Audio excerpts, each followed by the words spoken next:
আমি ভোট দিতে এসেছি, আমাকে ভোট দিতে দিচ্ছে না।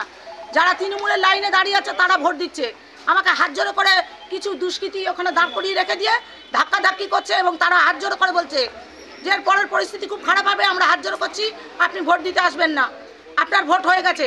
আমি চ্যালেঞ্জ করেছি যে আমার কালি নেই হাতে, আমার ভোট পড়লো কোত্থেকে, বলছে ভোট হয়ে গেছে। কারা বলছে সেটা?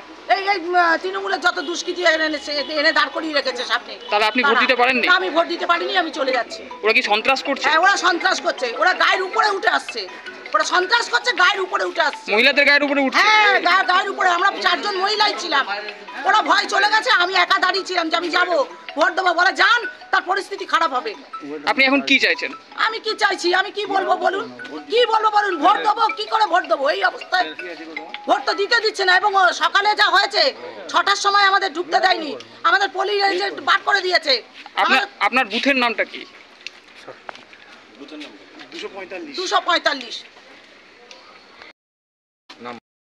ভোট দিতে দিল না, আমাকে হাত জোড়া করছে, যত দুষ্কৃতী ওখানে দাঁড়িয়ে আছে এক দল, আমার অচেনা সব। আমি ডায়মন্ড হারবারের মেয়ে, ডায়মন্ড হারবার শহরে জন্ম, ডায়মন্ড হারবার শহরে আমি বড় হয়েছি।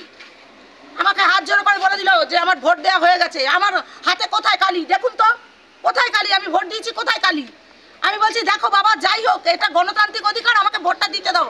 বলছে ভোট দিতে যান, তার পরিস্থিতি কিন্তু খারাপ হবে, যান।